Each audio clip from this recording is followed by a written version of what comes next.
What's new? Bit of a wild day, isn't it? Strange day. A lot of things happened that I'm sure you were anxious to hear me talk about. Well, I am happy to talk about them with you and to give you the perspective that we all desperately need on today's insanity.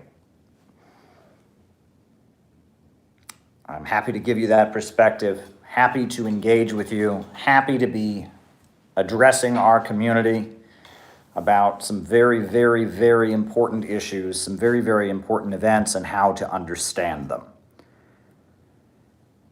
Now, the way we generally do things, the format is that I give my opening remarks, then we do our roll call, and then I answer your super chat questions. That's generally how we do things. So that's how we'll do things tonight. I do have some opening remarks prepared. And then from there, we will have the roll call, and then I'll answer your super chats. So if you have super chat questions, please keep them rolling in.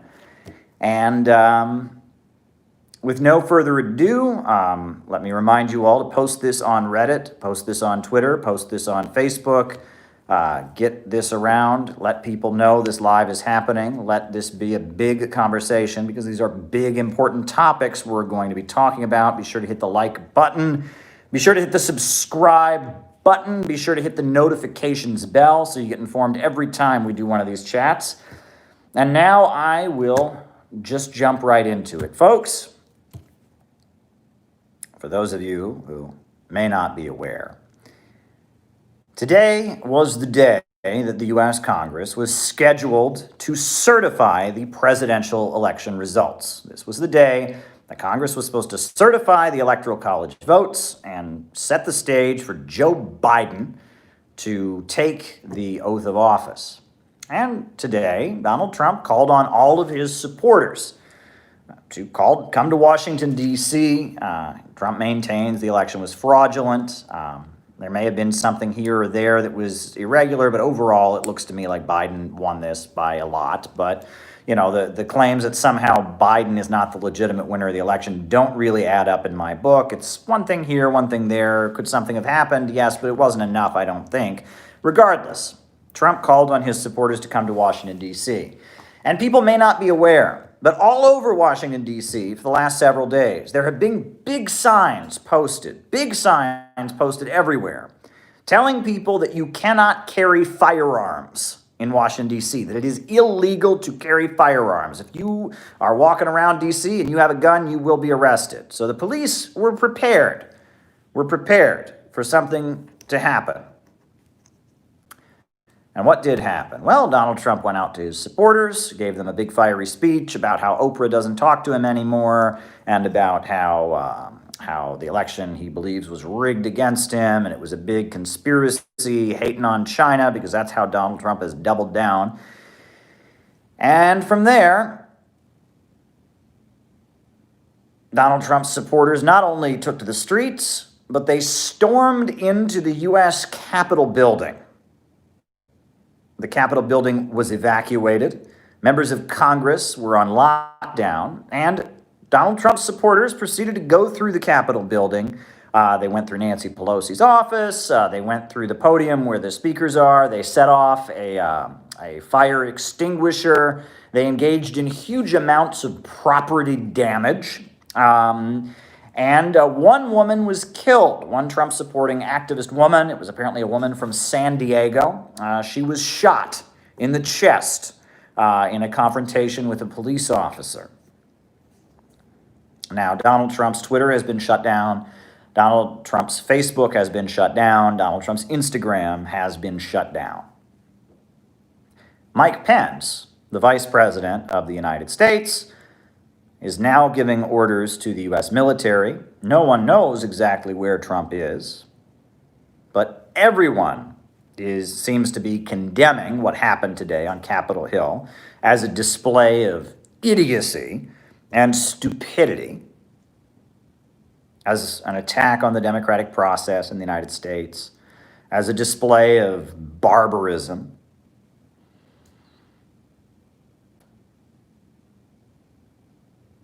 And a couple things are being widely pointed out on social media that need to be pointed out. Thing number one, this couldn't have happened without the complicity of the police. I am somebody who has protested in Washington, D.C. many times. I've attended many anti-war rallies and marches, and I can tell you that if me and my left-wing comrades had tried to storm into the Capitol building, we would have been immediately arrested and not heard from for a long time. That there was complicity by the local police in letting this happen. Now, the police did, obviously kill somebody, and there were plenty of Trump supporters who got beaten up and injured and maced, and, it wasn't like the police were just being friendly, but it never would have gotten this far if the police had not, on some level, facilitated what the Trump supporters did. That said, nothing was accomplished for Donald Trump today. The protesters that stormed the Capitol building had absolutely no chance whatsoever of stopping the results. Congress was not going to not certify the results. Donald Trump had no chance of coming out of today victorious. There was absolutely nothing to be gained for Donald Trump or for anybody in this display of vulgar, destructive, vandal tendencies that we saw today. We saw human beings acting like animals. We saw property destroyed. We saw just a display of crass, primitive, destructive instincts. It was disgusting. And it must be pointed out, Black Lives Matter would never have gotten this far into the halls of U.S. Congress. No left-wing demonstration would ever have been tolerated this way. If Black Lives Matter had tried to do something like what happened today, a lot more than one protester would have been killed. And that is a fact you can hang your hat on. There was complicity. Complicity from Trump and his wing of the government apparatus in letting this happen. That's simply a fact. However, it's worth pointing out that all these voices that are decrying what happened today are laced with hypocrisy. Today we saw a mob of people, many of whom had racist views, views of immigrants, views of Latinos, views of black people that are not progressive, storming into a government building and trashing things.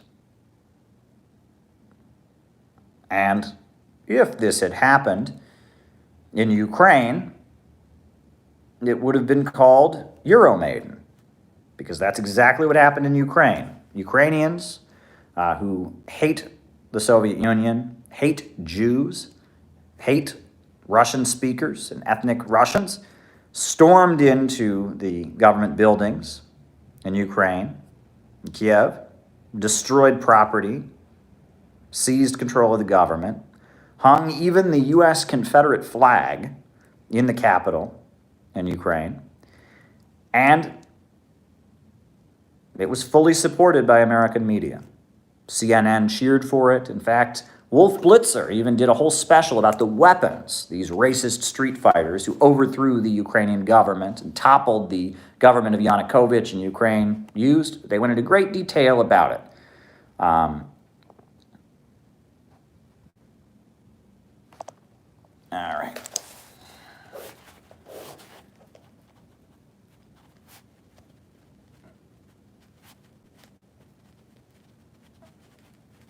Furthermore, in Venezuela, we've seen similar activities from U.S. supporters.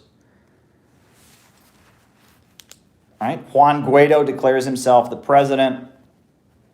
There have been violent attempts to seize the Supreme Court, all kinds of extreme violence and property destruction from people who want to bring down the government of Venezuela. And U.S. media supports it and cheers it on. Hong Kong, crowds of people with Pepe the Frog and Trump signs and raving anti-communist extremists attack government buildings, light people on fire. U.S. media supports it. But now it happens in our own Capitol building, and U.S. media condemns it. Lots of hypocrisy there. Lots and lots of hypocrisy there. And you'll notice that much of the so-called left takes its cues from mainstream media. Right? Most of the left supported the fascist Euromaidan coup in Ukraine. Most of the left doesn't defend Venezuela and supports the right-wing opposition trying to remove Maduro by engaging in these tactics. Most of the organized political left supports the Hong Kong separatists who burn government buildings and light people on fire while displaying Trump flags and Pepe the Frog. Most of the left is echoing exactly the position of CNN. Violent, terrorist, extremist protesters with racist views in Hong Kong, good. Violent, terrorist, extremist protesters with racist views in Ukraine, good. Violent, terrorist, extremist protesters with racist views in Venezuela, good. Violent, terrorist protesters with racist, extreme views in the United States, bad. Shows a bit of hypocrisy on their part, don't you think? And it needs to be pointed out. Now, another thing that absolutely must be said is what happens now. Folks, this is the end of Trump. I don't know if you heard the speech that Mike Pence gave when he reconvened the U.S. Congress after it was no longer knocked down, but Mike Pence blasted the violence that took place. Mike Pence sent a letter to Donald Trump saying that he absolutely would not intervene and try to stop the certification. Mainstream Republican voices are denouncing it. The Republican candidate in Georgia who is contesting the vote has announced she no longer thinks there was election fraud and she's accepting the results in Georgia. The Democrats control the Senate, the Democrats control the House of Representatives, and shortly after Joe Biden's inaugurated, they will control the U.S. presidency and the White House, executive branch. Trump's done. Trump is finished. And honestly, good riddance. Good riddance.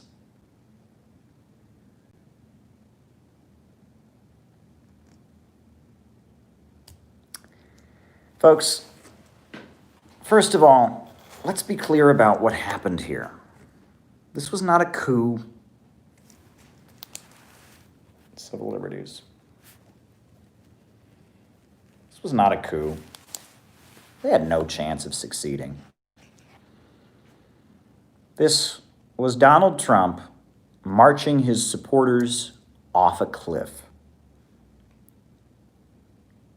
This was Donald Trump sending his supporters into a death trap. This was Donald Trump angry about the fact that he won't be able to be in the White House for another 4 more years, so he thought he would just make his mark, make it as painful as he possibly could. He thought he would just go out with a bang. That's what happened today. That's a great example. This is a great example of what the Trump presidency has all been about. Folks, Donald Trump is a fraud. He's a con man. Donald Trump promised to end the wars, didn't do it. In fact, he got us way closer to World War III by killing Qasem Soleimani, escalating tensions with Iran. Donald Trump promised he was going to make America great again. He was going to rebuild the country with infrastructure. He didn't do it. In fact, he deregulated, and he cut taxes and cut funding. And when the pandemic came, he left so many working families out to dry. mismanaged it, couldn't even tell his supporters to put a mask on. Donald Trump is a complete fraud. One of his supporters died today. Many of his supporters got injured today, and we understand that many of his supporters are going to face criminal charges because of what happened today. My answer to those people is, for what? For what? What has Donald Trump done in the last 4 years that could possibly be worth dying for? What has Donald Trump done in the last 4 years that would possibly be worth losing an arm or a leg for?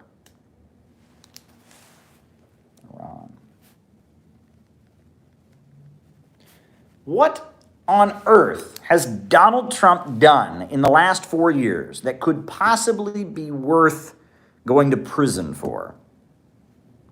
Nothing. Donald Trump is a fraud and a demagogue. He didn't do anything he promised to do. He wasn't fighting the deep state. There are divisions in the ruling class, and he made the most of those divisions. He made strategic alliances. We are entering a period of a prolonged capitalist crisis. And because we are entering a period of a prolonged capitalist crisis, there are divisions within the ruling class. Donald Trump maneuvered within those divisions. All right.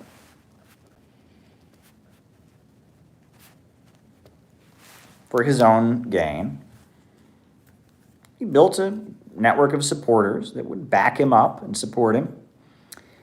And today, he led those supporters into a death trap, and he guaranteed that his movement will have no future in the United States. After what happened today and how everyone's reacting to it, looks to me like Donald Trump is done. Everyone saw what happened today on their televisions, and everyone was disgusted by it. This looked disgusting to most Americans. All right.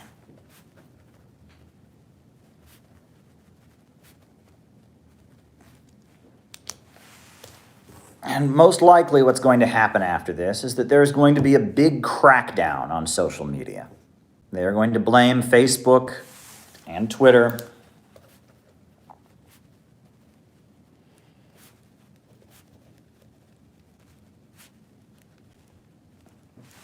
They're going to blame Facebook and Twitter for this. They're going to demand that there be more censorship and silencing of dissident voices on social media. Thank you, Andre, for your super chat. Furthermore, they're going to, in addition to this, they're going to come in and they are probably going to blame Russia and China for this.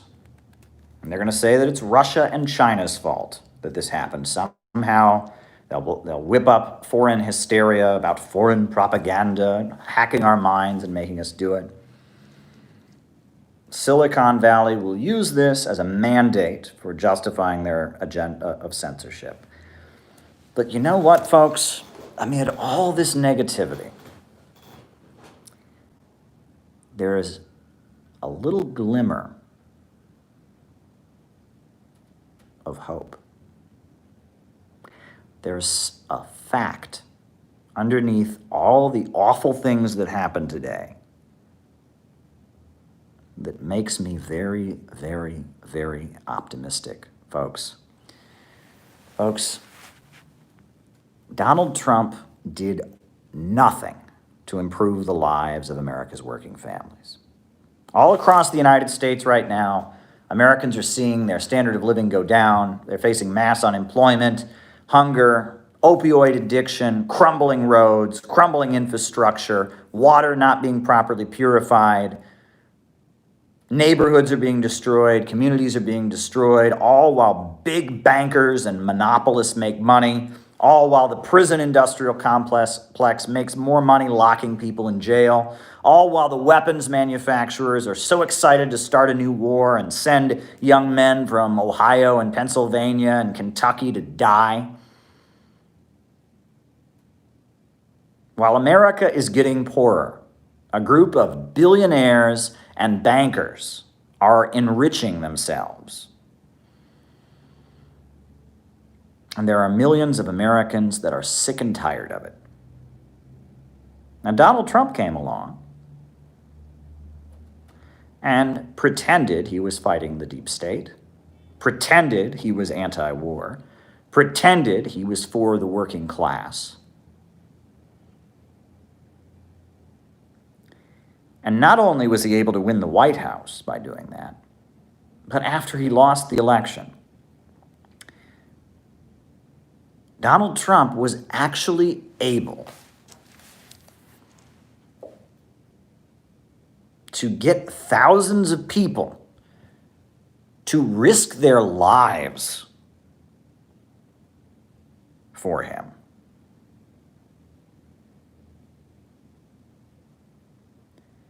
Folks, that's how much Americans want change. That's how much America's working families are ready to fight back against capitalism. That's how much America's working families are ready to demand something better.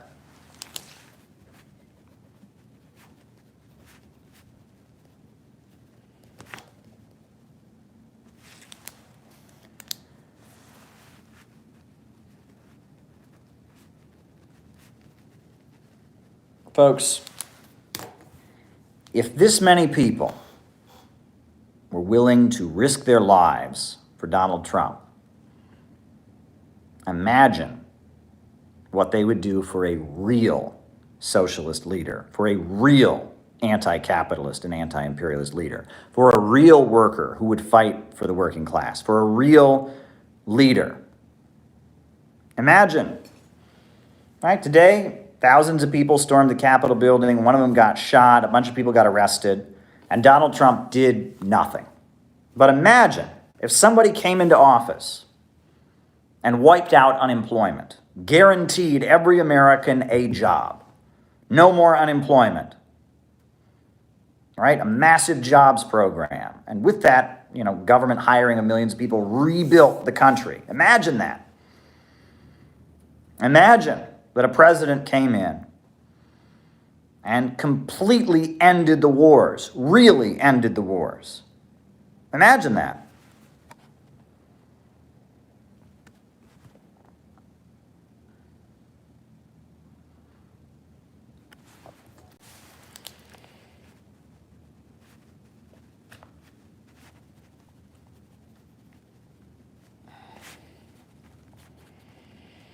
Imagine that Donald Trump had come into office and said, I am going to give every American health care, I'm going to give every American education, I am going to end the wars, I am going to take public control and ownership over oil and natural gas and the banking system.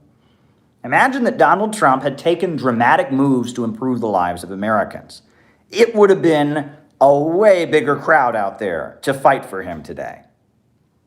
If Donald Trump had really delivered on his promises, the good ones, not the bad ones, if he hadn't instead offered racist demagogy and more of the same, if Donald Trump had actually delivered and made the lives of Americans better,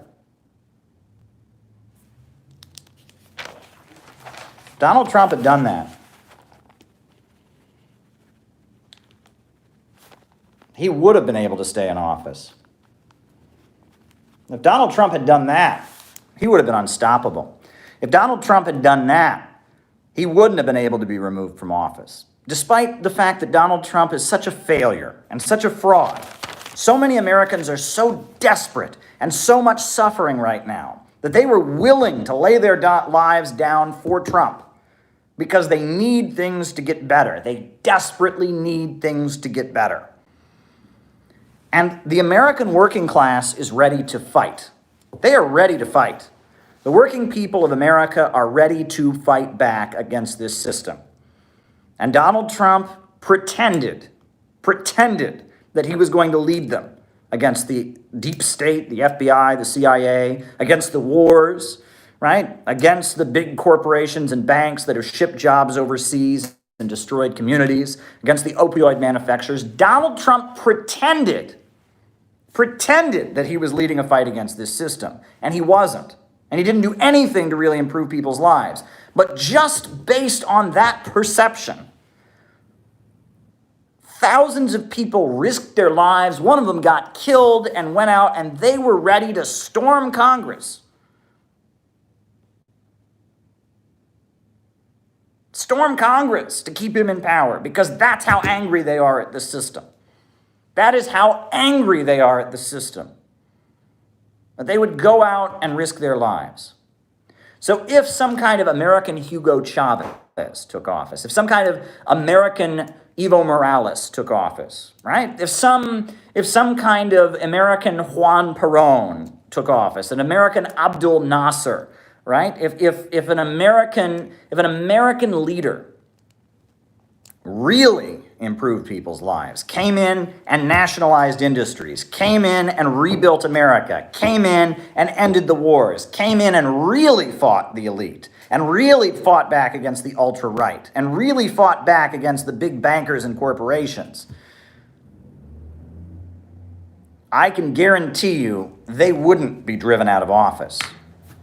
I can guarantee you they'd have a lot more than just the DC cops covering for them. They'd have a lot more than just a few thousand people storming the Capitol. If an American socialist, if a real anti-imperialist socialist were in office and were actually making people's lives better, they would be unstoppable. And that is the dirty secret behind all of this. This is the missing key in all of the left-wing analysis that I see of this. This is the missing link that people just don't seem to understand. Nobody seems to get this. Nobody seems to get this, but this is the missing link, and this is why this YouTube channel is so important. This is the only place you're going to get a clear-headed understanding of what I'm about to tell you. Folks, Imperialism, the Highest Stage of Capitalism, is a very good book written by Vladimir Lenin a long time ago. And in that book, Lenin explains how capitalism, which is a system where the banks, factories, and industries are operated, to make profits for owners, right? We have an economy centered around profits.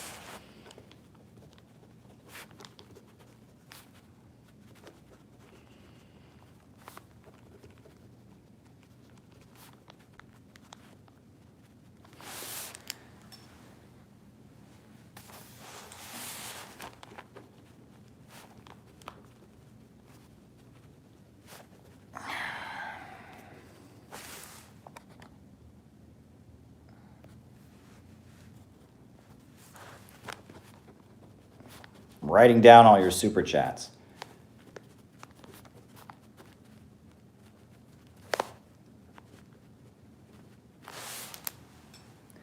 If we didn't have an economy, backing up. So Lenin explains how capitalism, the system of profits in command, the system of an economy organized to make profits for private owners, where workers sell their labor power to a capitalist in order to survive, that system moved to a higher stage called imperialism, right? Where the big corporations and cartels and monopolies based in the Western countries started dominating the global economy, carving out the developing world, Asia, Africa, Latin America, as spheres of influence. This is imperialism, the highest stage of capitalism. And in order to do that, in the homeland, the imperialists needed a level of stability. And they were making super profits by exploiting people all over the world. So within the homeland, the imperialists developed what they called the Aristocracy of Labor. And no, that is not bosses of labor unions, but it is a layer of high-paid workers who were loyal to imperialism, right? The idea was that in order to beat down and destroy people around the world, you had to buy off a section of the working class at home. And for many years in the United States, you had working class people. Maybe they worked as a pipe fitter or a bricklayer, or in the 1950s, maybe they worked as a steel worker or an auto worker. And they were working class people. They sold their labor power in order to survive. They got paid wages. But they made enough money that their loyalty to empire had been purchased. They were sympathetic to the imperialists, right? And the imperialists bombed and destroyed countries and kept countries in poverty and beat down countries around the world, and these people's standard of living was going up. So they were sympathetic to imperialism. Right? That was the aristocracy of labor. And it was that aristocracy of labor, that bought-off strata of white workers in the United States, that comfortable middle America, that made capitalist imperialism work so well. Right? When it was time to go bomb Korea, they said, yes, sir, we go bomb Korea. It was time to go bomb Vietnam. They said, yes, sir, we'll go bomb Vietnam. The black people rose up and fought for their rights. There were college students who protested and marched for peace on their campuses. But average Americans were sympathetic with imperialism. And they were sympathetic with imperialism because they were bought off. Jimmy Dore's wife, Steph, said, we would like Caleb's work. I'd like to have you on the show. What would you want to talk about if invited on the show? I would talk about anything with Jimmy Dore. Talk about foreign policy, talk about imperialism. Thank you, Caleb, for your work and continued building hope in the United States in defiance of imperialism and demagogy. Thank you, Justin. I will continue to do what I do. Thank you, Justin. These are wild times we live in. But imperialism worked when you had this aristocracy of labor, this comfortable layer of Americans that were bought off. That's what made it work. Okay? But now, the imperialists have really determined that they do not need the aristocracy of labor any longer. They don't need to maintain a high standard of living in Britain. They don't need to maintain a higher standard of living in France or Germany. They don't need to maintain a high standard of living in the United States. They don't need the American dream to be alive anymore, right? The big corporations are dominating the whole world. They've got the whole world to exploit. Why do they need to give a bone to the American working class? Why do they need to give us a few crumbs, right? Why do they need to maintain this strata, this middle class of American workers? Why do they need that? They don't need it anymore. They don't need workers at the assembly line anymore. They've got computers to do that. They do not need a labor aristocracy anymore to maintain their empire. And so, starting in the 70s and 80s, we started to see the factories get shut down. We started to see a war on organized labor. We started to see all kinds of moves being taken where they really don't need a good paid, comfortable working class here in the United States. They are actively trying to deindustrialize and demolish the workers of the United States. They simply don't need a comfortable, bought-off working class in the homeland anymore. They don't need it. They have decided they don't need it.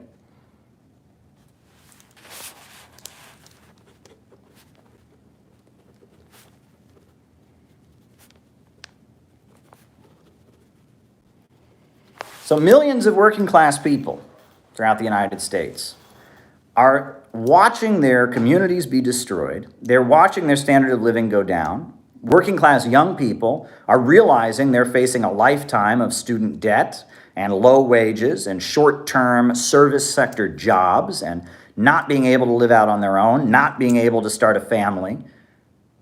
Millions of American working people are looking into the future and saying, oh my God, what are we going to do? What is the hope?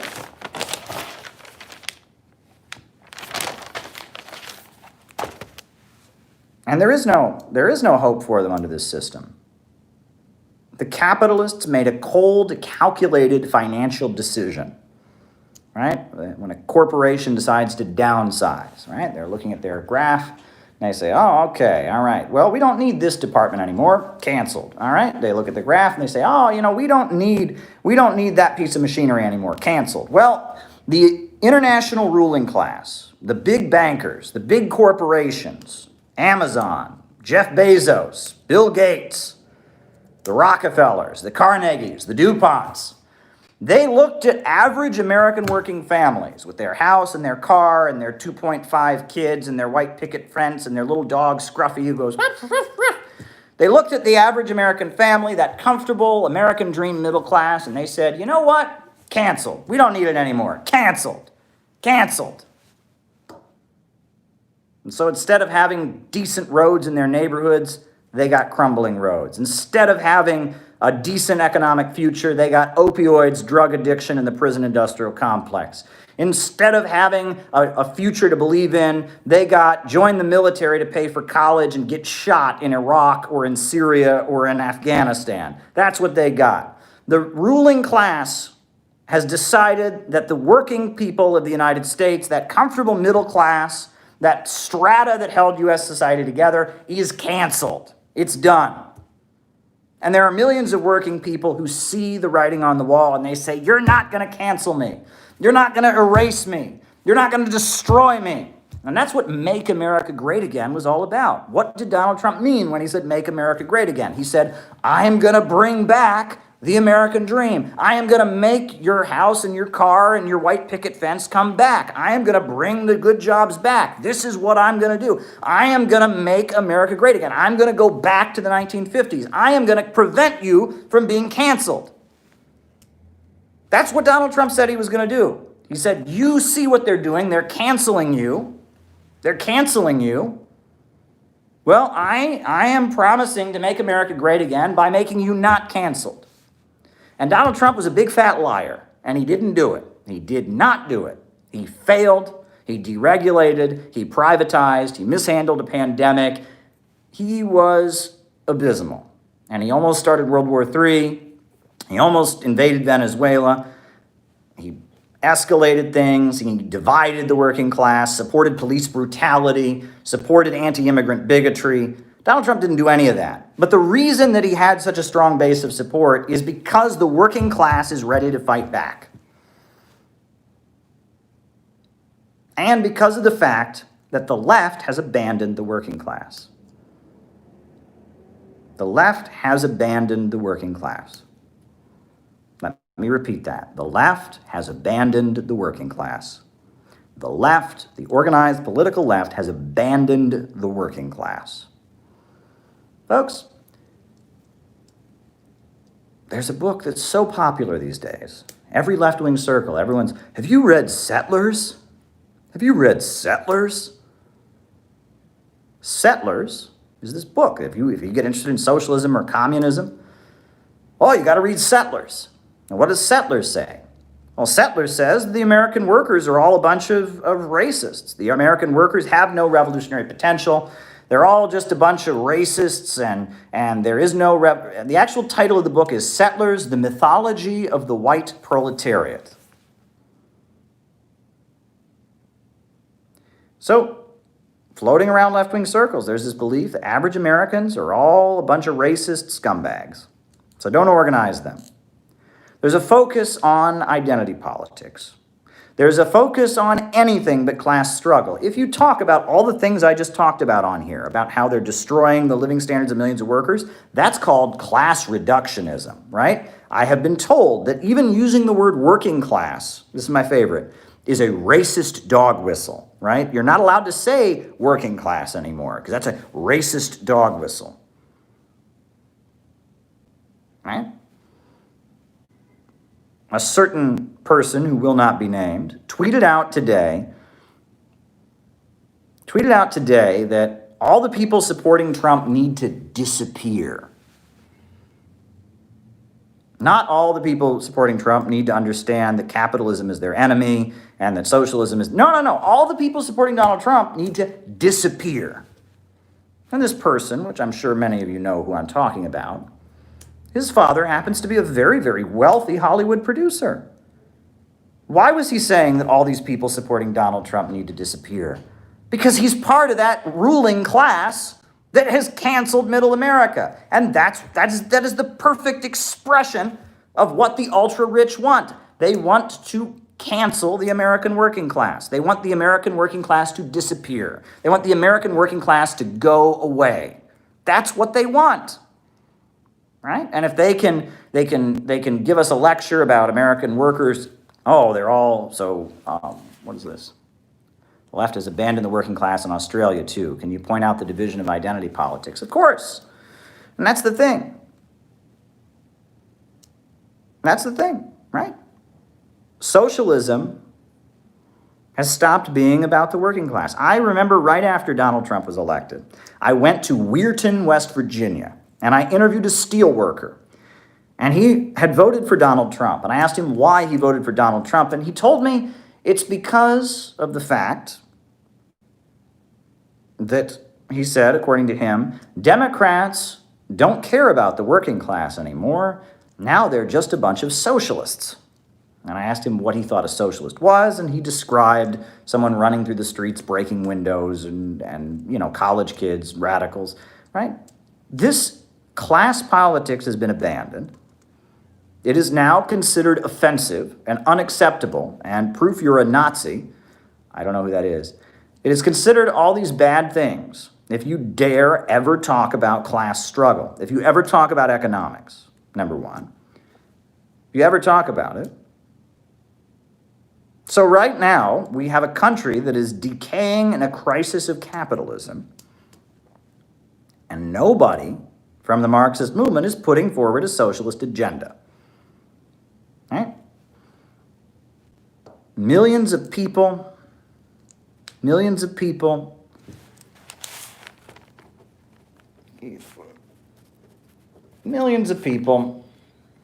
are suffering and want things to improve in their country. They want their country to get out of the rut of deindustrialization and misery and low wages and a declining economy. And the left, the socialists, the Marxists, have spit in their face. They've spit in their face. Right? The message that you get from leftists, the message that leftists have to working class people who've seen their communities destroyed is, shut up, racist. You're sexist. You're transphobic. The message that the socialist movement articulates as its goal is, fuck this shit, give me free stuff. Right? Meanwhile, there are millions of working class people who desperately want strength. They want strength. They want strong leadership that will take action to improve their lives. That's what they want. And Donald Trump pretended to be that, and he wasn't. He wasn't that. He wasn't that. Donald Trump is a demagogue. He's a hustler. He's a con man. He's a phony. And he's done. He's done. But the left has no future unless it can get back to the politics of Eugene Debs and Gus Hall and Huey Newton and William Z. Foster and Elizabeth Gurley Flynn. Thank you, Dark. Unless we can get back to the politics of class against class, unless we can get back to the politics that says there are two classes. There are some of us who sell our labor power in order to survive, and there are some of us who own for a living. And the banks, factories, and industries and major centers of economic power should belong to the people. Unless we can get back to the notion that the working class should control the means of production and that profits cannot be left in control of society, unless we can get back to that, there's not going to be any hope. Folks, I have raised the slogan over and over and over again to express what the socialist movement is all about. I've said we need a government of action to fight for working families. We need a government of action to fight for working families. We need a government of action to fight for working families. I'm tired of judging politicians by what they say. Words don't change anything. Action changes things. We need a government that will take dramatic action to alleviate the crisis. I have laid out a 4-point program of what what a socialist government would look like in the United States. What would a socialist government do, right? What would an anti-monopoly government in the United States do? What would a government of action that fought for working families do? 4 steps. Step number 1, it's time to rebuild America. The country's falling apart, our water's not being properly purified, our bridges are falling apart, they're unpaving the roads. A government of action would hire the unemployed to rebuild the country, rebuild the roads, rebuild the power plants, rebuild the water treatment facilities, start building new universities and new schools, build high-speed railway across America, rebuild our university system. So once again, we're churning out some of the greatest engineers and scientists in the world. Rebuild the United States with a mass program of construction. Assemble the greatest minds in the country, assemble them, get them together, and have them lay out a 5-year plan to save America, to rebuild America. A government of action. That would be step number 1, would be a mass program of reconstruction. And of course, how are you going to pay for it? Right? That's what they always ask anyone who proposes anything. Step number 2, public control of oil and gas and coal and timber. The natural resources in the United States should be the property of all people living in this country. There is no reason that just because some Wall Street banker or some big corporate monopolist or some fracking giant has a piece of paper that says he owns it, that so much of America's natural resources should be making billions while the country gets poorer and poorer and poorer.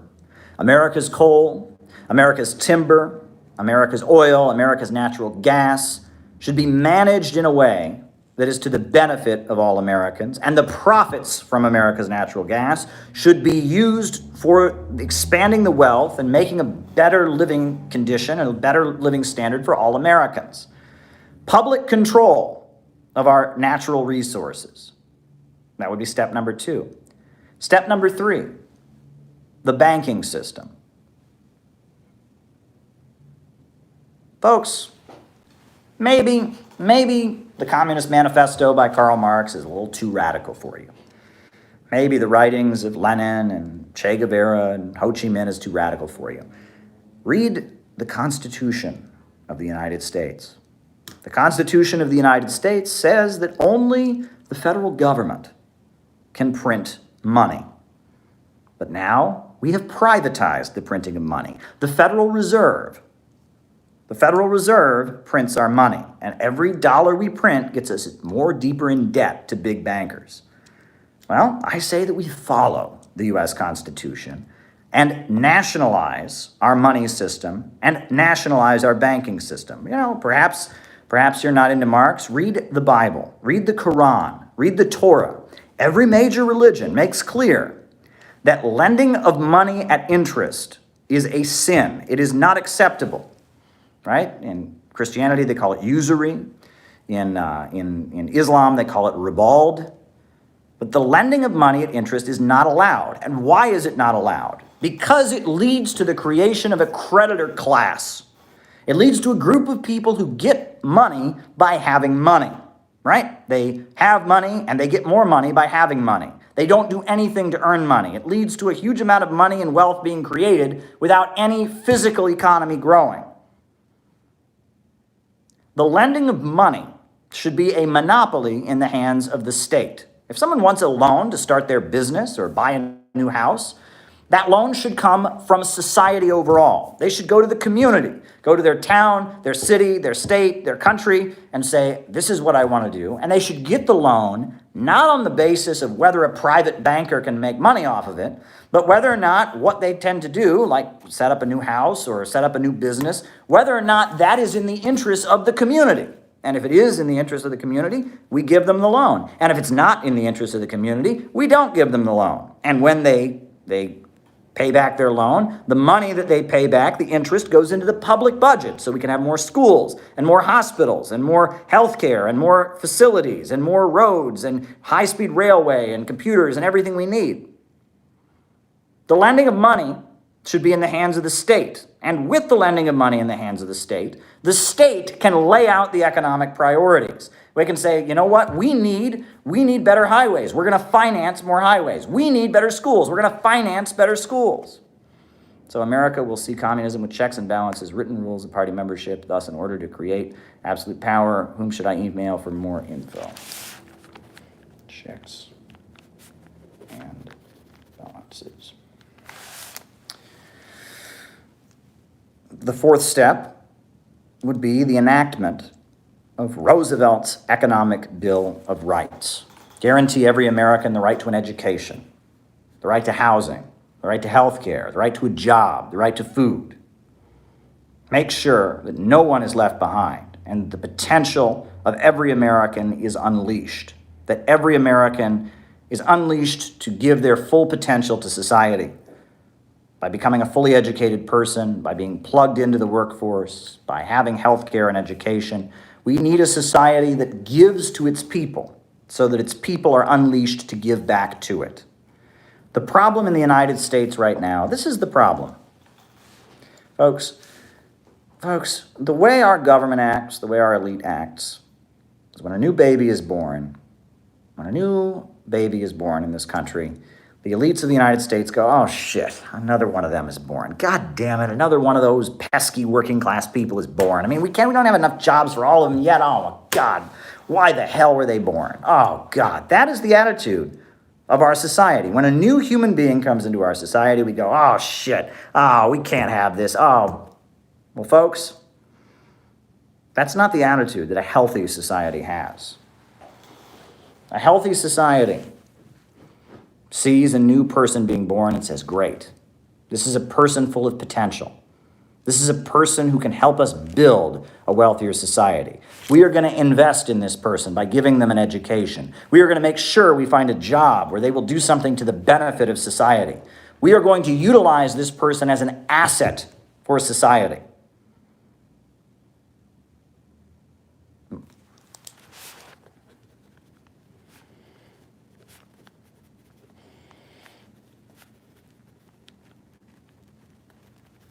There's a reason, folks, that Nazi Germany was actively decreasing its population, while the Soviet Union was actively expanding its population.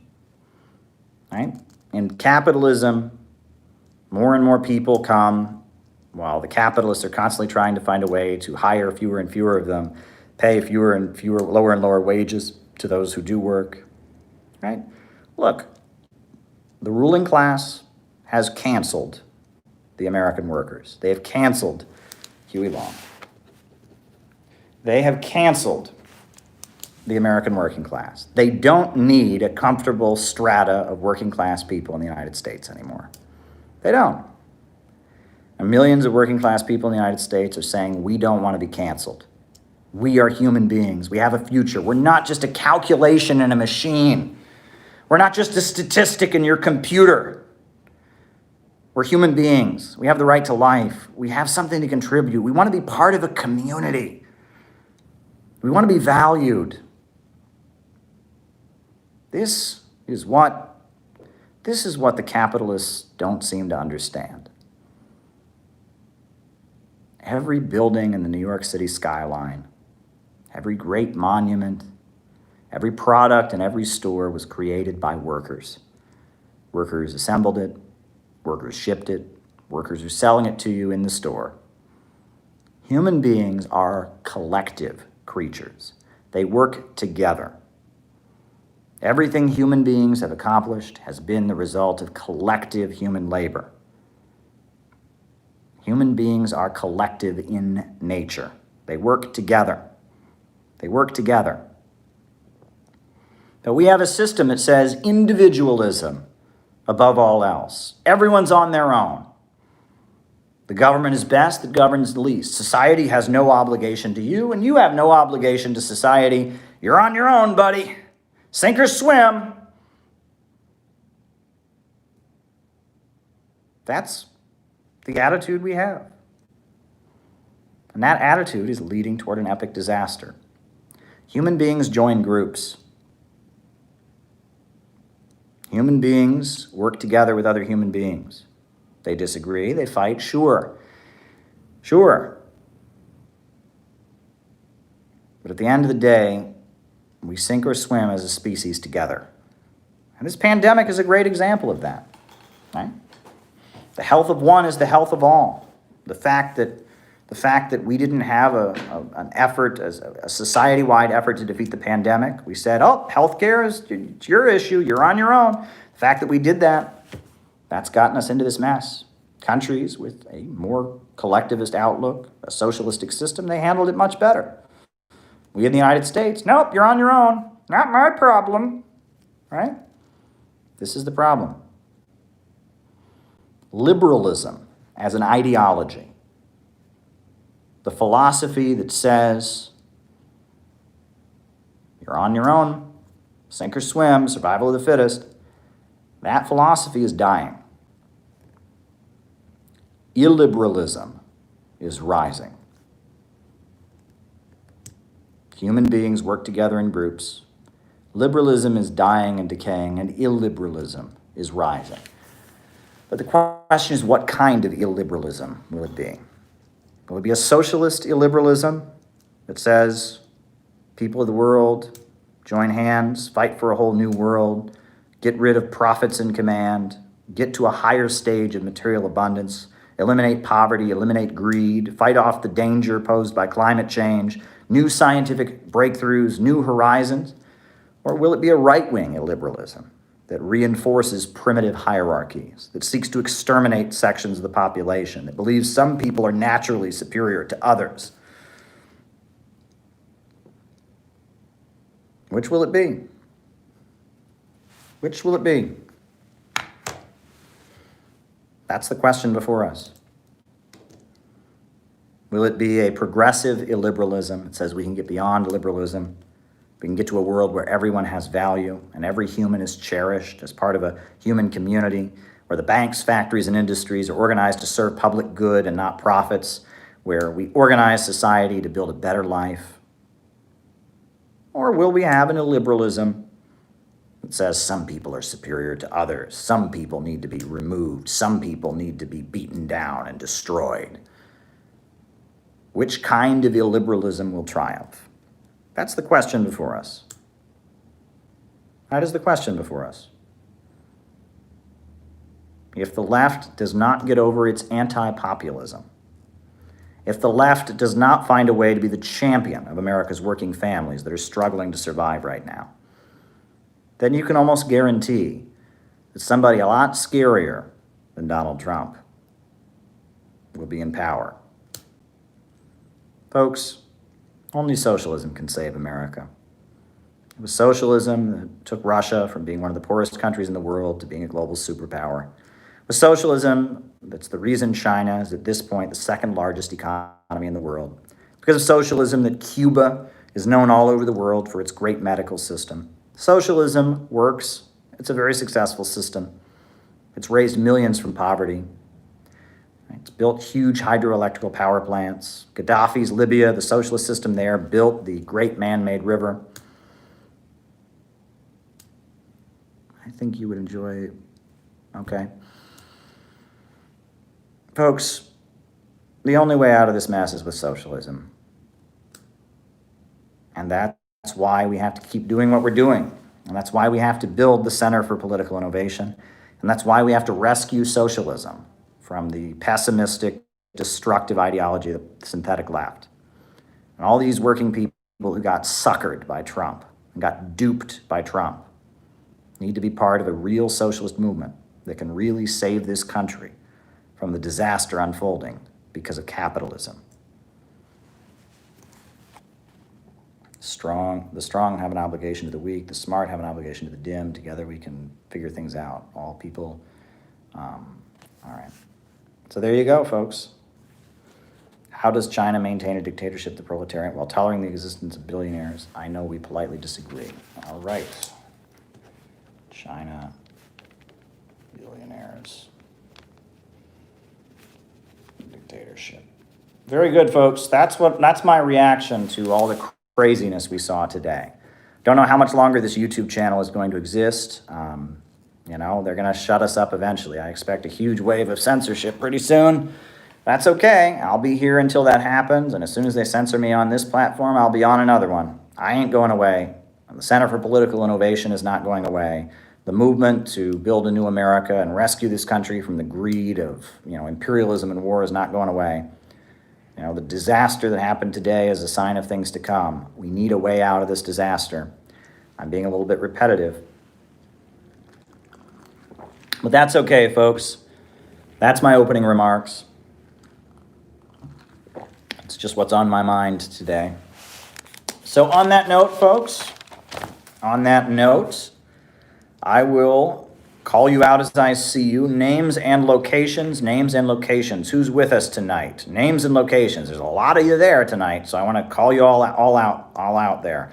Orange Duke from Santa Clarita. The third rail. Where's the difference between evil National Socialism and your socialism? That's a good question. I'll talk about. All right.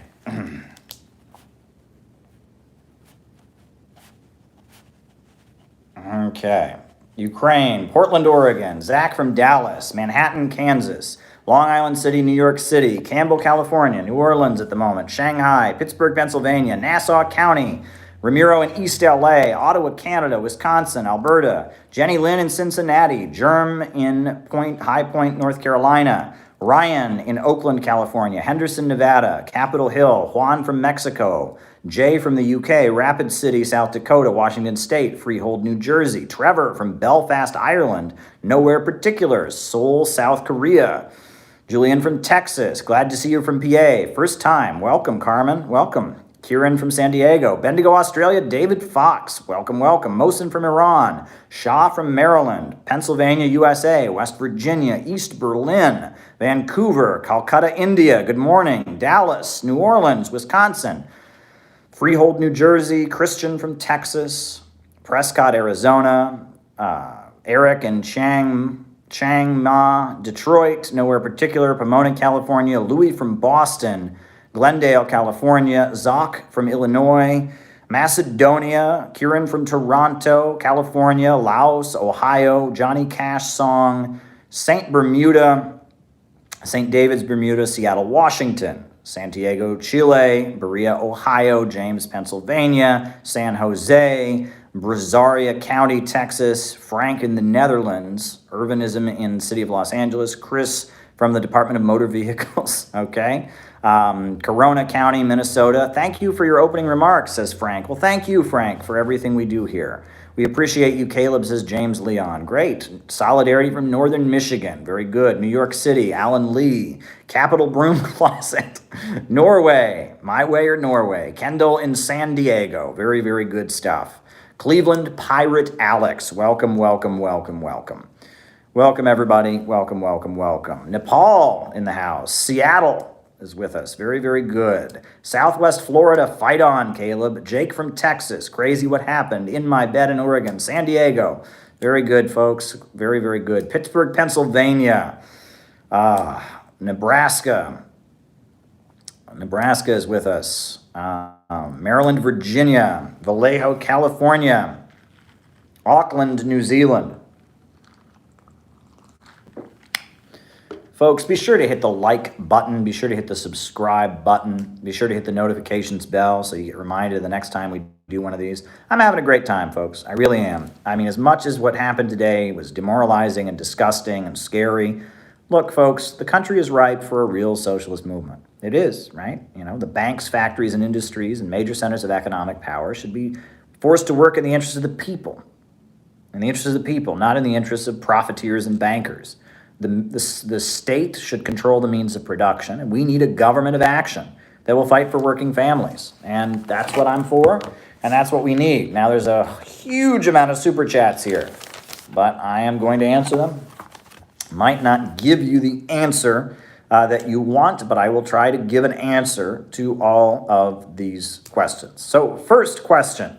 Was about Trump building an anti-war movement. Yes, right. If Trump, as the president of the United States, had built an anti-war movement, right? He talked a little bit about the military-industrial complex. He said he was done meddling regimes. He was going to stop meddling regimes around the world. If Donald Trump, as the president of the United States, the biggest pulpit in the world, had wanted to build an anti-war movement, he could have done it. He could have called his supporters out to march for peace. He could have called his supporters out for bringing the troops home.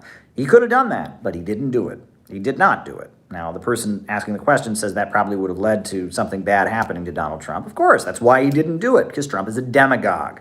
Trump is not Hugo Chavez. Trump is not Maduro. Trump divided Americans. He beat down the immigrant community. He supported police brutality. He pandered to people's bigotry. So, of course, Trump didn't do that. But if Trump had really wanted to end the wars, he could have called Americans out into the streets to have his back, right, to oppose the wars. Well, he didn't do that because Trump is a phony. All right, a united front. Well, here's the thing. I would want all the people throughout the United States who are having their communities destroyed and seeing their living standards go down to join in a united front against capitalism and imperialism. But I would never unite with anyone who's advocating racism. I would never unite for more police brutality. I would never unite for deporting immigrants. I would never unite for ICE raids. I would never unite for building more prisons. So I don't want to unite with negative goals, but I am for building a united front against capitalism and imperialism. After today, I've never had more confidence in saying communism will win, socialism will bring order, stop the anarchy of production and imperialism. Well, great. I'm glad. I agree. Can you talk about socialism with American characteristics? All right, writing it down. Socialism with American characteristics.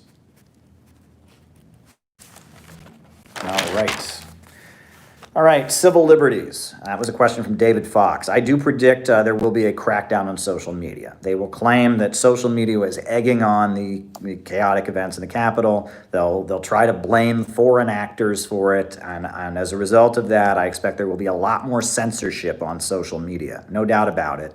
And I expect it'll be much harder. It'll be much harder. Did I miss a super chat? Are you familiar with Hakeem? Hakeem. All right. It'll be much harder to get a protest permit in D.C. CIA has read more communist theory than bread to. CIA, more communist theory than bread tube. I expect it'll be much harder to get a permit to have a protest in D.C., and that there will be much stricter regulations of protest as a result of this. I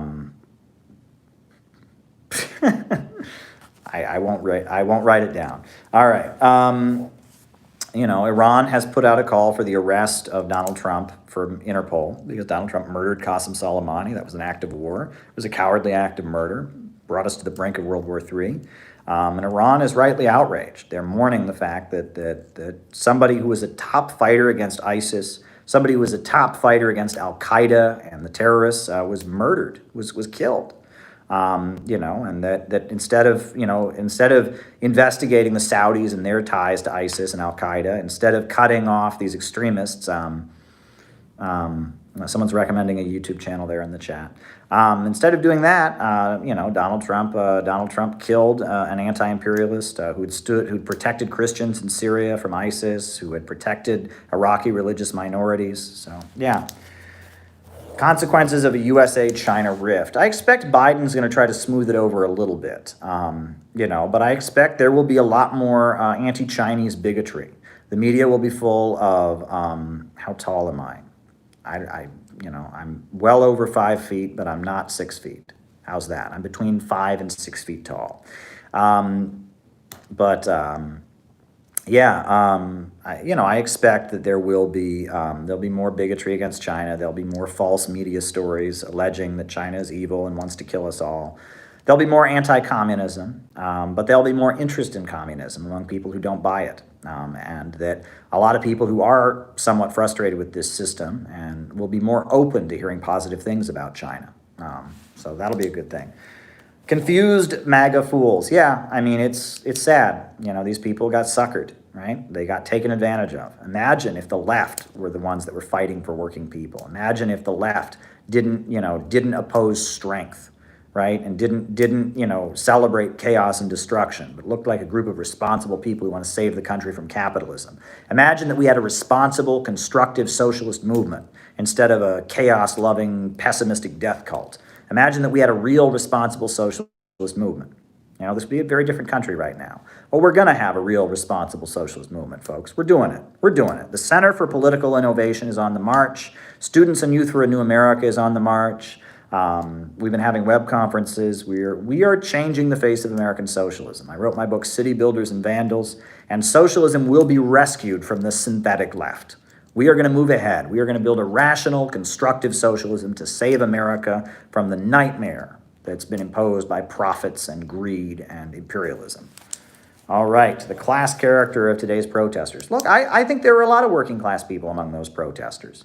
A lot of them were racist. A lot of them were anti-immigrant. And I'm sure they thought communism was their greatest enemy. Trump has doubled down on that. Hate the Reds, hate the commies. Donald Trump has doubled down on that. But yeah, a lot of working class people who thought Trump was fighting for them against the deep state went out and risked their lives and got their asses kicked for nothing. And that's outrage. If you're not angry to see a bunch of our class brothers, right? And those were our class brothers out there today. Let's be real. They were taken in by racism. They were taken in by bigotry. But those were our class brothers. Those were our fellow workers who don't want to be canceled and don't want to be destroyed and don't want to be exterminated, right? And they got suckered. And they're watching their communities destroyed. They're watching, their kids not have a future. They're watching their relatives sent off to die in unjust wars.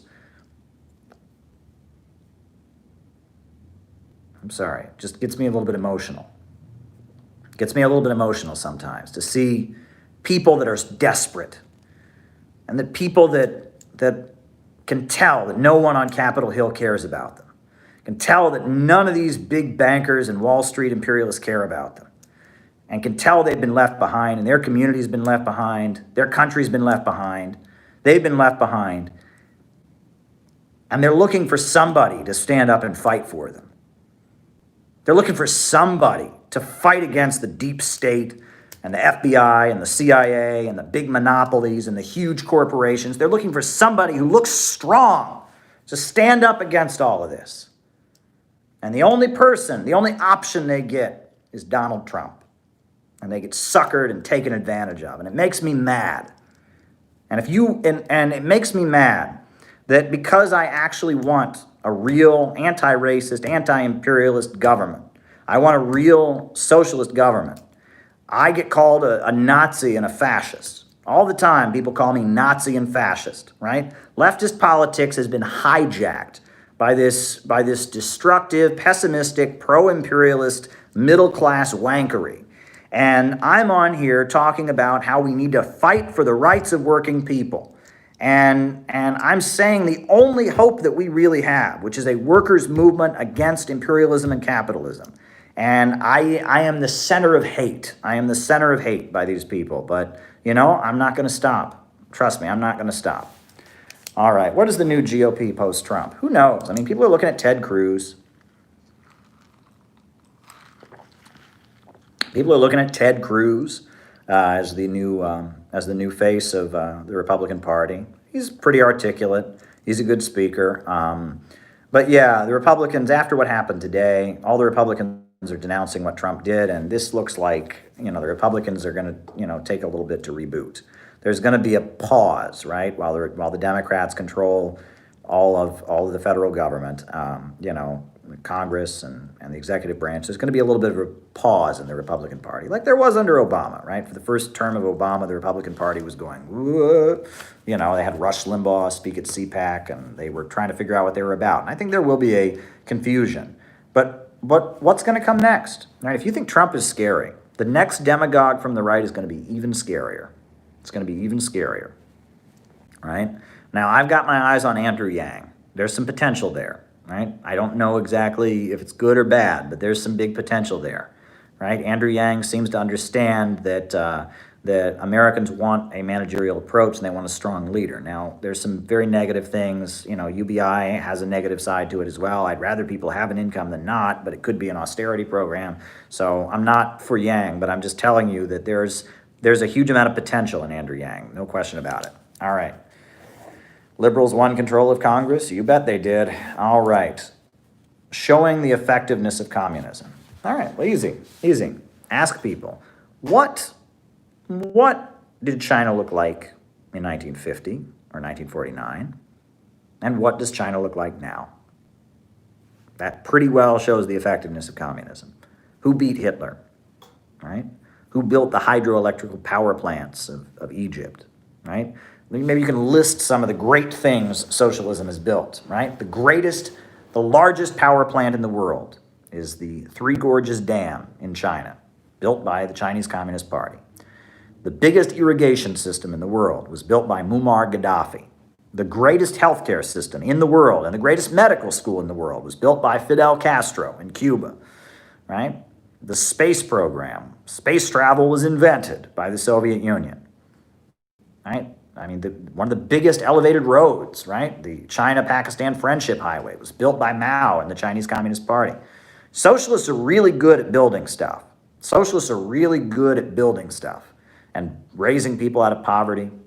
They are very, very good at doing stuff like that.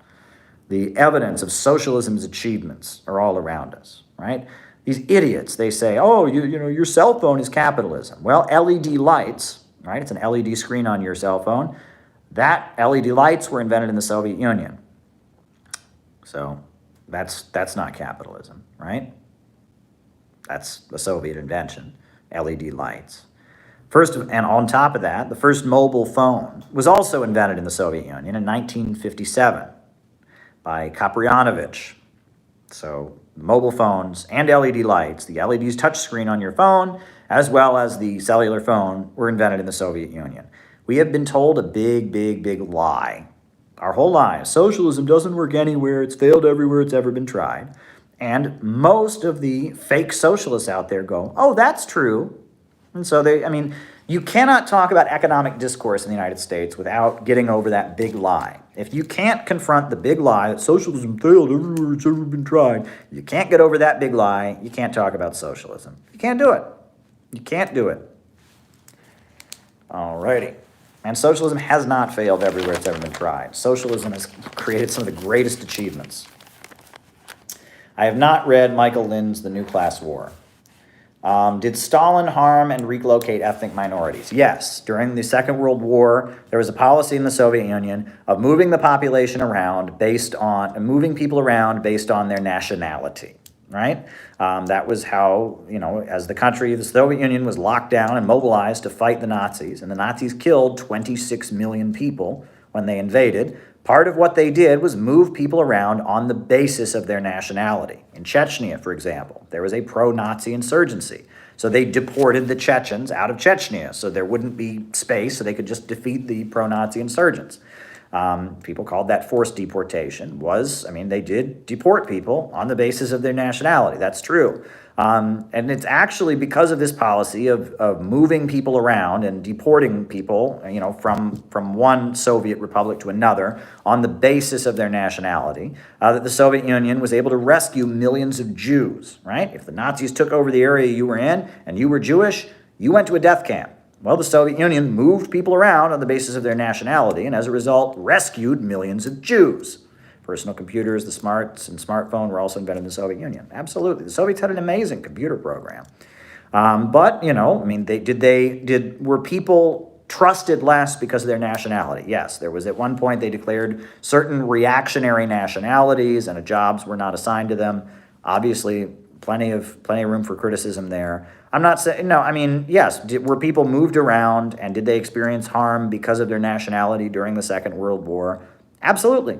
Absolutely. So that happened. I'm telling you the context. When you have a country that's being invaded and 26 million people are going to be killed, you might have a policy of moving people around on the basis of their nationality, and there might be some nationalities that are badly, badly hurt, and that's not good, and I'm not for that, but I'm telling you what actually happened. This is what happened.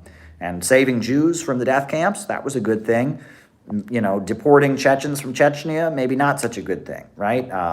So it's complicated. But again, this is in the context of a war in which 26 million people are dying. And, we all want to say we would have done the exact right thing and never made the same mistakes they made. Well, I don't know about that.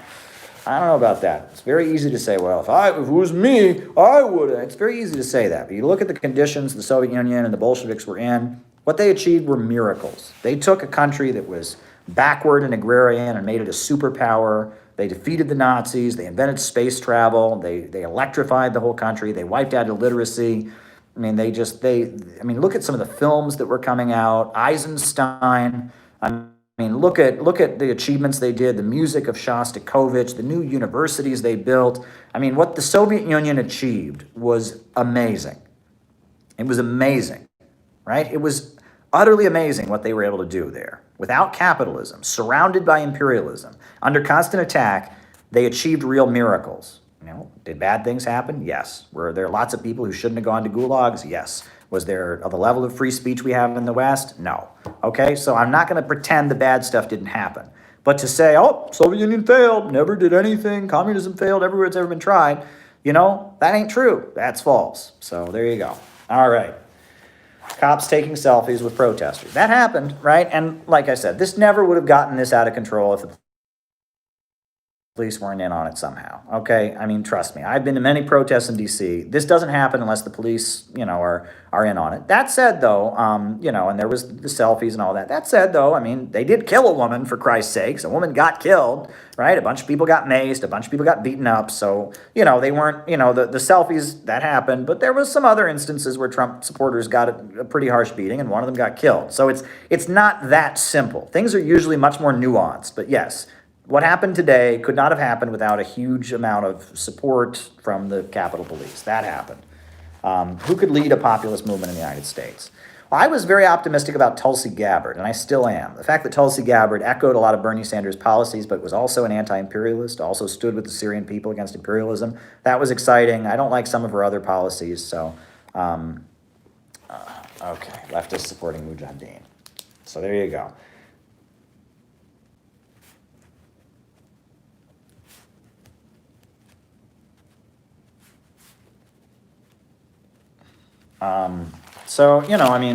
Tulsi Gabbard, the main thing is we need a socialist leader who exudes strength, not weakness. We need a socialist leader who has a constructive message, not a destructive message.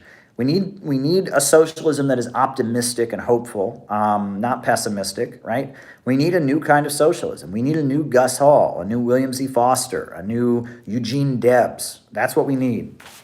All right.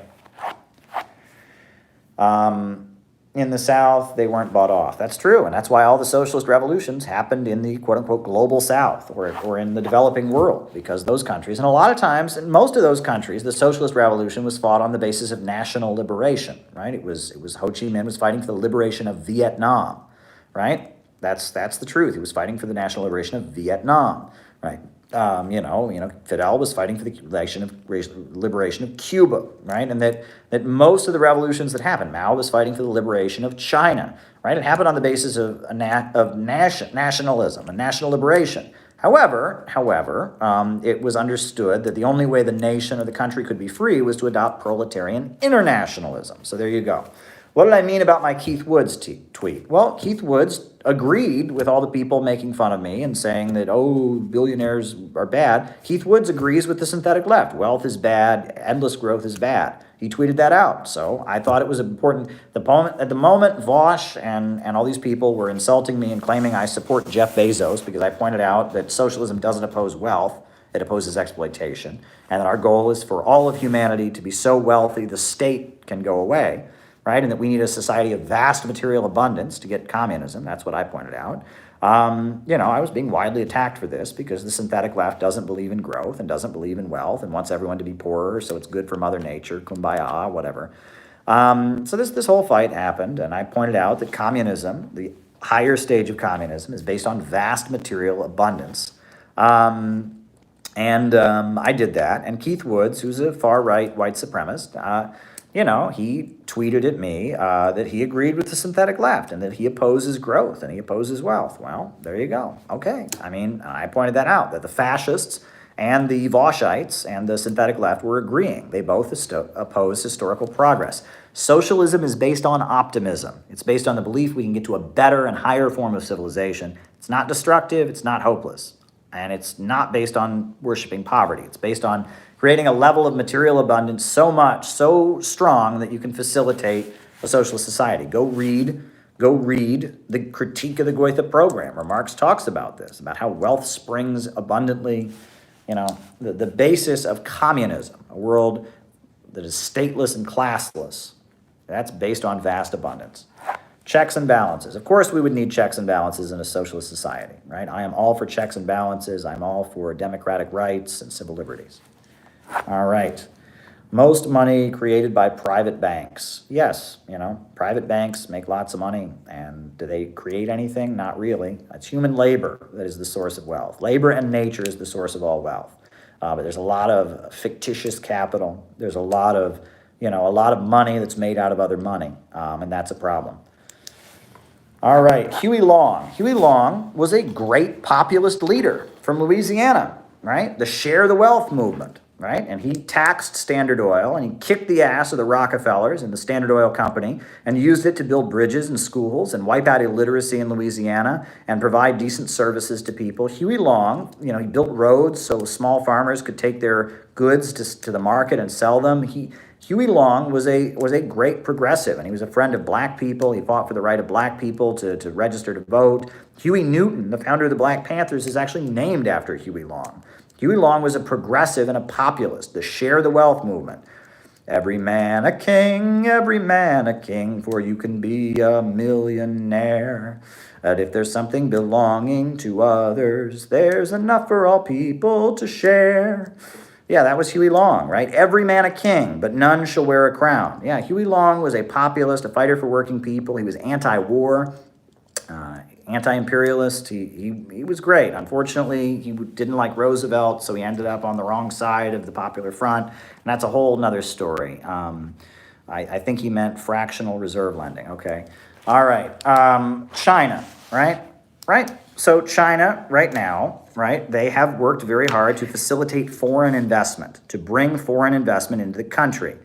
And in order to do that, they have to have some people whose job it is to facilitate that foreign investment and to make business deals and to make joint ventures. And so, yes, there is a big capitalist class in China. But as we're learning right now with the Jack Ma situation, Jack Ma may be a billionaire. Jack Ma may be a member of the Communist Party. But when the Chinese Communist Party wants to nationalize his company, there ain't nothing he can do about it. In the United States, billionaires rule. In China, the Communist Party, which is 90 million people based in communities, rules. And the billionaires are controlled. And they are billionaires only because the Communist Party has permitted them to become billionaires and only because their financial activities are helping enrich Chinese socialism. And if at any point they get in the way, there's an execution coming up. One of the top bank regulators in China is about to get the death penalty.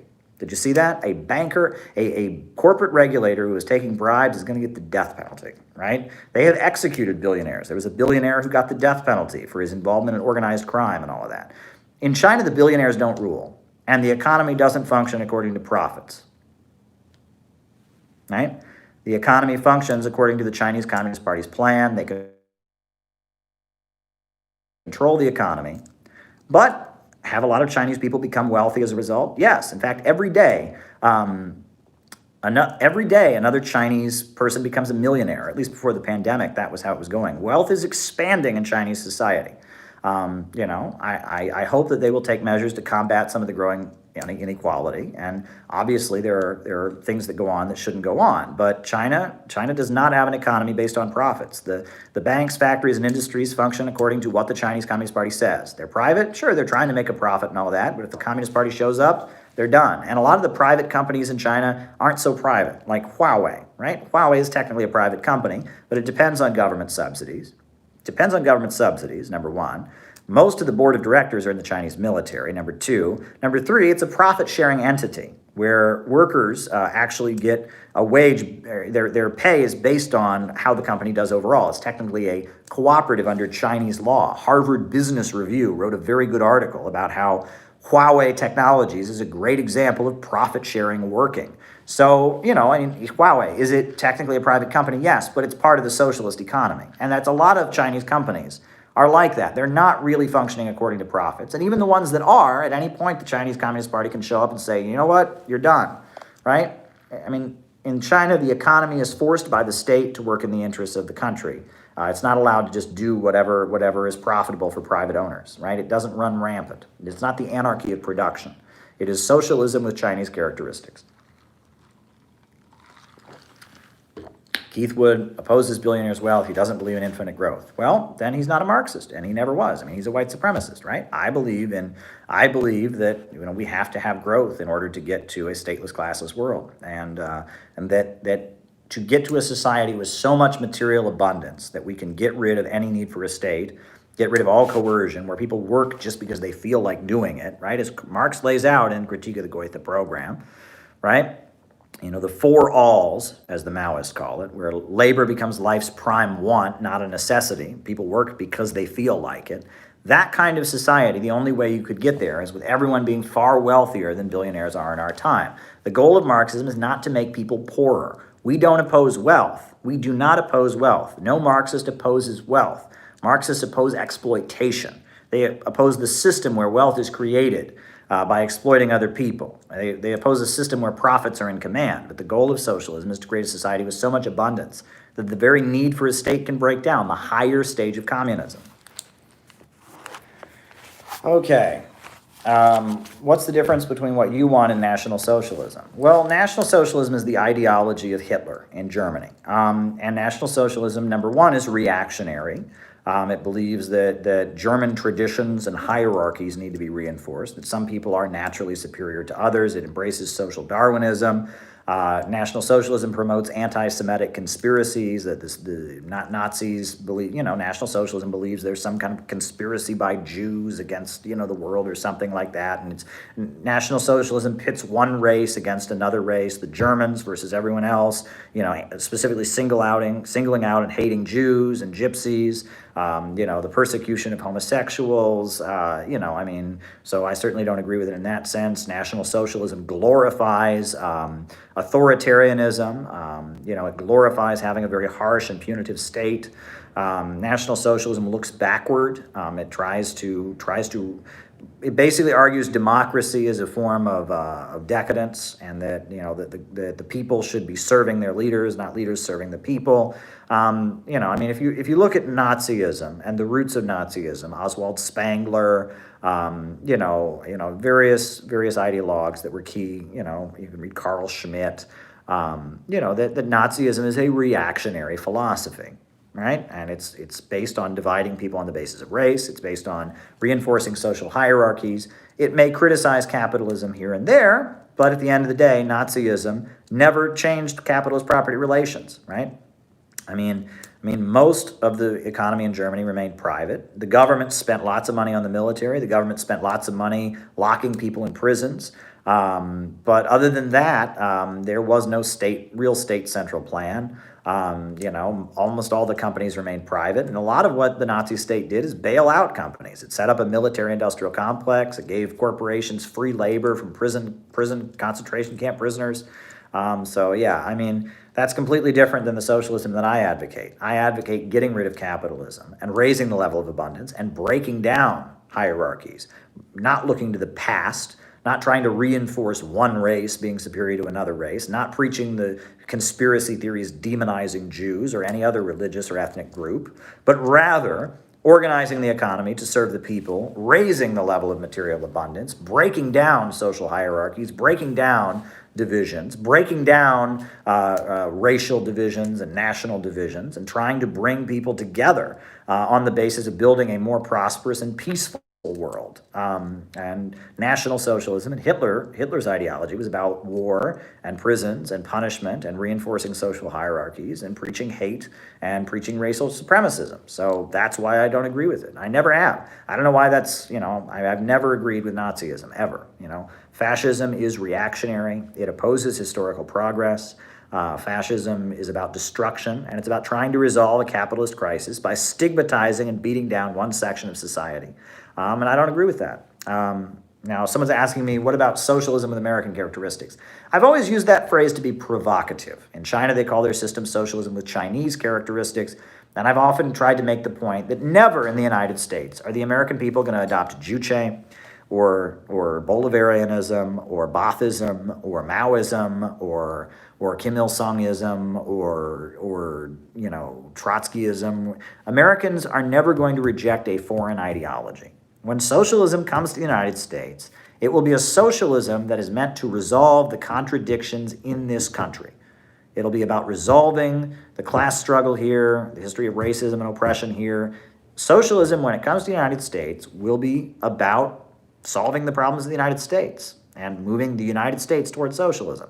It'll be a unique form of socialism applied to our conditions. That's all I mean by it, right? Obviously, the country will have to be reborn, right? We can't, just continue, the society based on settler colonialism. We can't just continue the society that is engaged in so much war and militarism. We're not going to continue imperialism, right? That socialism will be the rebirth of the country, the American rebirth. It'll be the refoundation of the country on new values like brotherhood and sisterhood and common destiny and compassion and kindness and man's humanity toward man, right? Socialism will have to be a complete rebirth of the country, but at the same time, it'll be the progressive side of American history, right? The John Browns, the Harriet Tubmans, the Crazy Horses, the Elizabeth Gurley Flynns, right? It'll be that progressive current that opposes war and empire, that opposes racism and bigotry. It'll be that progressive current that fights for social justice and equality taking power. That's what socialism will be when it comes to the United States, but it'll be a unique brand. And the only hope we have as a socialist movement is to find out what that unique brand is. We are not going to be able to, get, the population at large to LARP for Maoist revolution or something like that. It just ain't going to happen. And unless we start figuring out what the unique American socialist formula is, and we start building that unique American socialist movement, going to communities and saying, we don't want to destroy America, we want to save America from capitalism. Unless we do that, things are only going to get worse.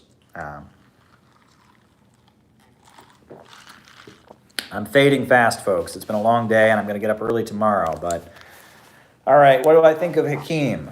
Well, he's Iraqi, and he's an anti-imperialist, which is good. I didn't hear his debate with this person that will not be named, and I don't want to. And, I'm glad he understands Marx and Lenin and that he's promoting Marxism-Leninism. I know we don't agree on everything. I think he's very critical of Iran.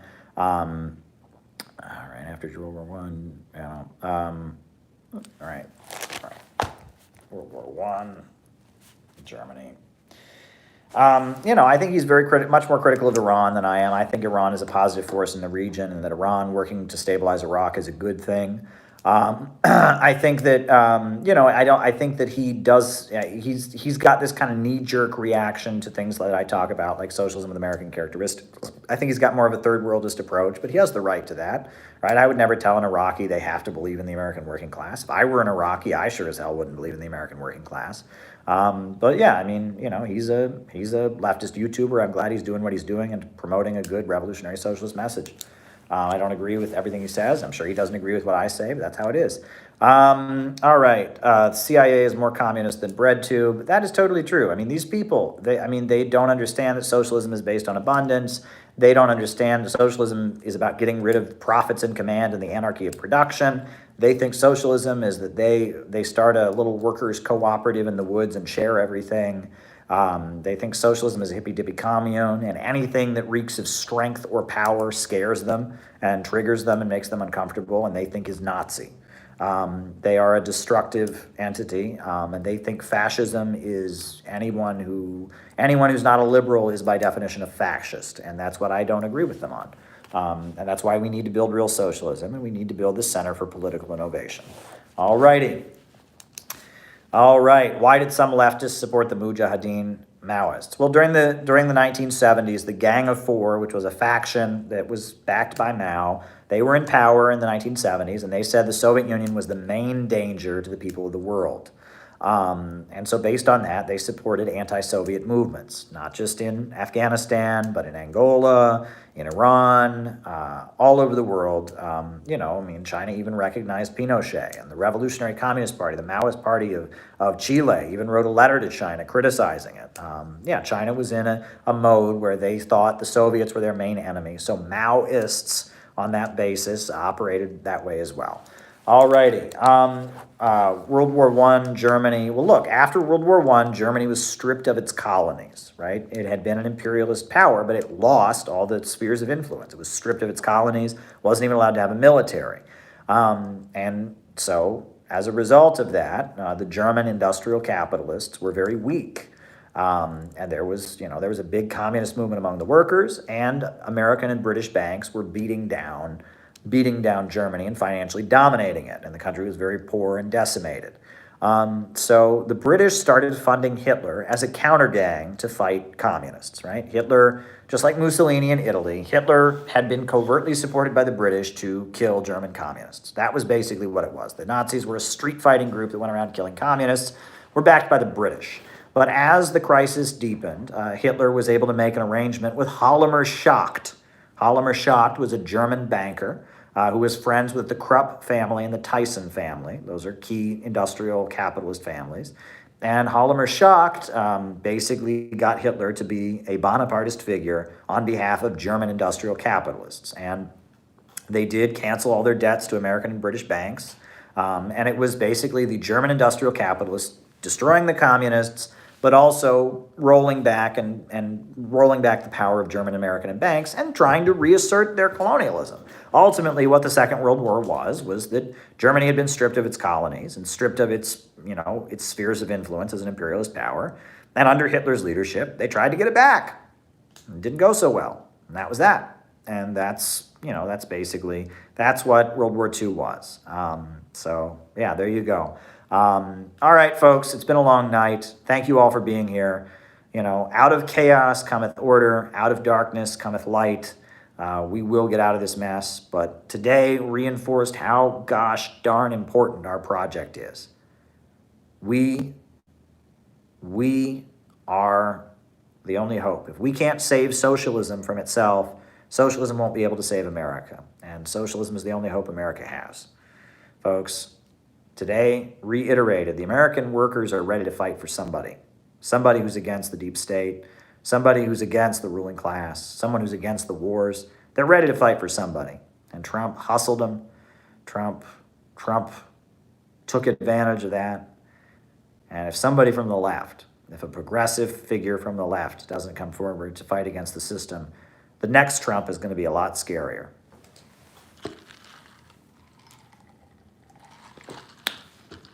So on that note, folks, I'll end the way we always do.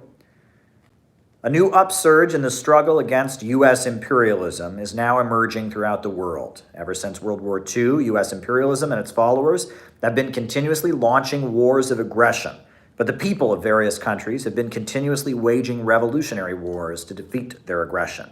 While the danger of a new world war still exists, and the people of all countries must get prepared, revolution is the main trend in the world today. While the danger of a new world war still exists, and the people of all countries must get prepared, revolution is the main trend in the world today. And don't forget, folks, we need a government of action to fight for working families. We need a government of action to fight for working families. We need a government of action to fight for working families. I'm open to a conversation with anybody. Message me. Good night. Good night.